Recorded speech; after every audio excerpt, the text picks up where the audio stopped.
कार्तिक माह में सुनी जाने वाली राम लक्ष्मण जी की कहानी। भगवान श्री राम लक्ष्मण और सीता जी पिता दशरथ जी की आज्ञा से वनवास जाने लगे। रास्ते में सभी तीर्थ गंगा, यमुना, गोमती नदियों में पितृ तर्पण कर वन में कंद मूल, फल फूल खाते हुए वन में अपना समय व्यतीत करने लगे। कार्तिक का महीना आया, एकम के दिन लक्ष्मण जी ने राम जी की आज्ञा से फल फूल लाकर माँ सीता को दिए। तब माँ सीता ने 4 पतल परोसी। तब लक्ष्मण ने पूछा, भाभी माँ हम 3 हैं, फिर 4 में क्यों परोसा? तब माँ सीता बोली, एक पतल गौ माता की है।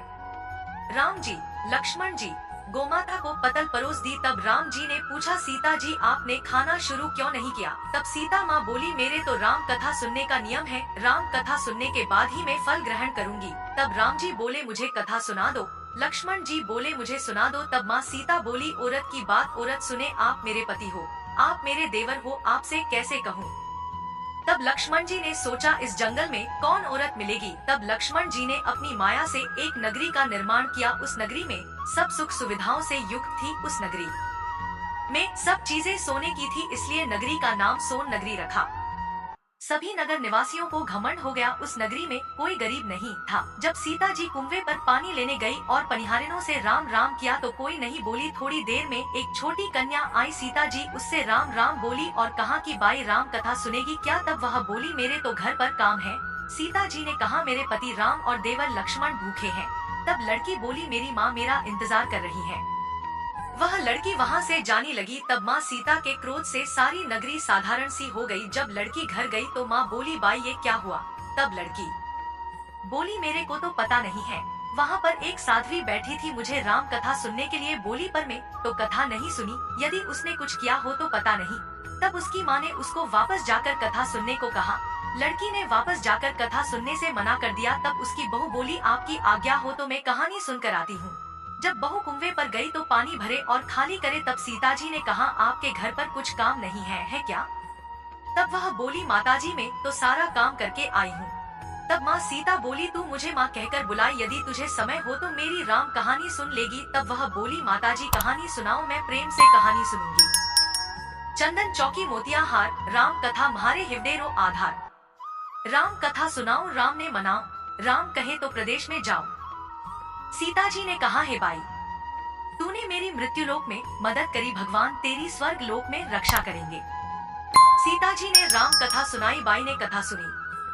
आवो राम बैठो राम, जल भर झारी लाई राम, केलारी दातुन लाई राम, ठंडा जल भर लाई राम, संपाड़ो पधरावो राम, झगलिया टोपी लाई राम, कड़ा किलंगी लाई राम, स्वर्ण सिंहासन लाई राम, तापर आप बिराजो राम, झालर टिकारा लाई राम, शंख ध्वनि गरणाऊ राम, हिवड़े हीरा सोमवे राम, निरखता मन मोहे राम, चरण शरण में आई राम, शरण आपरी ले लियो राम, माखन मिश्री लाई राम, माखन मिश्री आरोगो राम, दूध भर कटोरी लाई राम, मेवा चिरंजी परोसू राम, खाती मीठी चाखा राम, चरखो फरखो आरोगो राम, रुच रुच भोग लगाओ राम, जो भावे सो ले लियो राम, जल भर झारी लाई राम, अबे आचमन कर लियो राम, रे श्याम गमछो लाई राम, हाथ मुंह पोंछ लियो राम, पुष्पा सुसेज बिछाऊ राम, अंतरिया छिड़काऊ राम, हिंगलू डोलिया दलाऊ राम, सीताजी चरण दबावे राम, सुख भर सेज ओढ़ो राम, हाजर पंखा ढोलू राम, थामे राम, महा में राम, रोम रोम में राम ही राम, घट घट माए बिराजो राम, मुख में तुलसी बोलो राम, खाली मिजाज काई काम, जब बोलो जब राम ही राम, बोलो पंछी राम राम, पूर्ण होवे मंगल काम। राम कथा पूर्ण हुई तो सीता जी ने कहा, हे बाई, तूने मेरी राम कथा सुनी, मेरी सहायता की, राम जी लक्ष्मण को जिमाया है, भगवान तेरी भी रक्षा करेंगे, तुझे स्वर्ग का सुख मिलेगा। सीता माता ने उपहार स्वरूप अपने गले का हार दे दिया। जब वह घर गई तो उसके मटका सब सोने के हो गए। सासू जी ने कहा, ये सब तू कहाँ से लाई? मैं माँ सीता से राम कथा सुनी, ये इसी का फल है। सासू जी ने कहा, प्रतिदिन राम कथा सुनाना।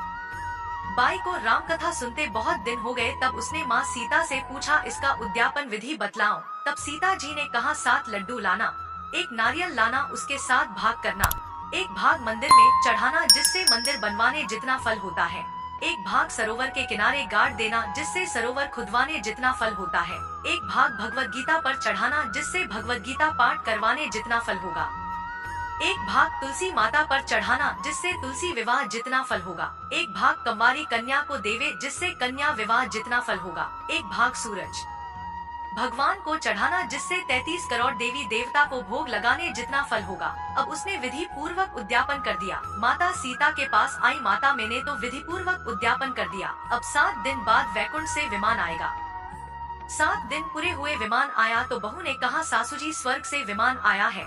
तब सासू जी ने कहा बहू तेरे ससुर जी को मेरे को भी ले चल, तेरे माता पिता को ले चल, सारे कुटुंब परिवार को ले चल, अड़ोसी पड़ोसी को ले चल। बहू ने सबको बिठा लिया पर विमान खाली था। थोड़ी देर में उसकी नंद आई और देखते ही देखते विमान भर गया। तब बहू ने कहा माँ सीता नंद बाईसा को भी बिठा लो, पर माँ सीता ने कहा इसने कभी कोई धर्म पुण्य नहीं किया।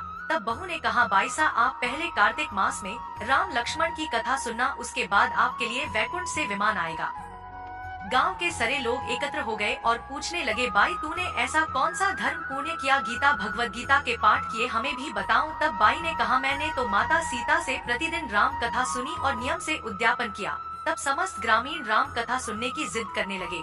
तब बाई राम कथा कहने लगी और सब नर नारी सुनने लगे। राम कथा संपूर्ण होते ही समस्त नगरी सोने की हो गई। बाई ने कहा जो कोई राम कथा सुनेगा उसको मेरे समान ही फल मिलेगा। सब राम लक्ष्मण जी की जय जयकार करने लगे और विमान स्वर्ग में चला गया। 7 स्वर्ग के दरवाजे खुल गए। पहले द्वार पर नाग देवता समस्त देवी देवता पुष्प वर्षा करने लगे। देवताओं ने पूछा कि तूने क्या पुण्य किया। तब उसने कहा मैंने तो राम लक्ष्मण जानकी की कहानी सुनी। तू समस्त देवताओं ने कहा वर मांग। तब उसने कहा मेरे तो सब सिद्धियां हैं, मुझे यह वर दो कि जो भी श्रद्धा भक्ति से राम कथा राम लक्ष्मण जानकी की कहानी सुनेगा उसको मेरे समान ही फल मिले। सभी देवताओं ने पुष्प वर्षा करते हुए तथास्तु कहा। चारों ओर राम राम की जय जयकार होने लगी। लपसी तपसी की कहानी। एक लपसी था, एक तपसी था। तपसी तो भगवान की तपस्या करता था और लपसी सवा शेर की लपसी बनाकर उसका भोग लगाकर जीन लेता। एक दिन दोनों लड़ने लगे। लपसी बोला मैं बड़ा, तपसी बोला मैं बड़ा। इतने में नारद मुनि आए और बोले तुम क्यों लड़ रहे हो। तो लपसी ने कहा मैं बड़ा हूँ और तपसी ने कहा मैं बड़ा हूँ। तपसी बोला मैं सारे दिन भगवान की पूजा करता हूँ। यह सुन नारद जी ने कहा मैं तुम्हारा फैसला कल कर दूंगा। दूसरे दिन लपसी तपसी नहाकर आए तो नारद जी ने 1.25 करोड़ की अंगूठी उनके आगे फेंक दी। लपसी का ध्यान उस अंगूठी पर नहीं गया। तपसी तपस्या करने बैठा तो उसे अंगूठी दिखी और उसने अपने घुटने के नीचे दबा ली और तपस्या करने लगा। लपसी लापसी बनाकर उसका भगवान के भोग लगाकर जीने बैठ गया। इतने में नारद जी आए। तब दोनों से पूछा कि कौन बड़ा है। फिर तपसी ने कहा मैं बड़ा हूँ। नारद जी बोले तेरा घुटना उठा तो उसके नीचे 1.25 करोड़ की अंगूठी निकली। तब नारद जी बोले कि ये अंगूठी तूने चुराई है, तुझे तेरी तपस्या का फल नहीं मिलेगा। तब तपसी बोला है नारद मुनि मेरी तपस्या का दोष कैसे दूर होगा। नारद जी ने कहा रोटी बनाकर बाटिया नहीं बनाया तो फल तुझे होगा, ब्राह्मण जीमा कर दक्षिणा नहीं दे तो फल तुझे होगा, साड़ी देके ब्लाउज नहीं दिया तो फल तुझे होगा, दिया से दिया जलावे तो फल तुझे मिलेगा। सब व्रत त्योहार की कहानी सुनने के बाद तेरी कहानी नहीं सुने तो फल तुझे होगा। तब से लपसी तपसी की कहानी सुनी जाती है। कहानी सुनने के बाद ऐसे कहे लपसी को फल लपसी न हो ज्यो, तपसी को फल तपसी न हो ज्यो, माँ की कहानी कथा को फल महाने हो ज्यो।